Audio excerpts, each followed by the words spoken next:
အခုချိန်ကဆိုရင်တော့ခွေးအာရီရဲ့အစာရှာထွက်ချိန်တဲ့ဖြစ်ပါတယ်ဒီအချိန်မှာတော့အဖွဲ့ကနေတကောင်ထဲကွက်ထွက်လာတဲ့နွားရိုင်တကောင်ကိုတွေ့ရှိလို့တွားခဲ့ပါပြီတေချာတာတစ်ခုကတော့ဒီနွားရိုင်လေးဟာခွေးအာအဖွဲ့ရဲ့အစာအထစ်သက်မှန်ခံလိုက်ရပါပြီဒီချက်ကိုသတိထားမိပဲနွားရိုင်လေးဟာစတင်ပြေးပါတော့တယ်ခွေးအာတွေကလည်းအလွတ်မပေးပဲလိုက်နေခဲ့ပါပြီအစပိုင်းကတော့အင်းအားရှိသလောက်ပြေးညင်နေပဲနွားရိုင်လေးဟာမိမိအဖွဲ့ရှိကိုရောက်ရှိလာခဲ့ပါတယ်ဒါပေမဲ့အလွတ်မပေးတော့တဲ့ခွေးအာတွေကလည်းဆက်လိုက်လို့နေခဲ့ပါတယ်ဒီအချိန်မှာအစာရဖို့တခုပဲတီးတဲ့ခွေးအာတွေဟာအားနဲ့လာနေပြီဖြစ်တဲ့နွားရိုင်တကောင်နောက်ကိုသာအမိအယာလိုက်နေပါတော့တယ်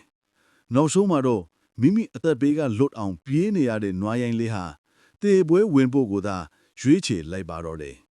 ဒီနေ့မှာတော့ခွေးအာအဖွဲရဲ့နေ့တနေ့စာဟာလည်းလုံလောက်သွားခဲ့ပြီဖြစ်ပါတယ်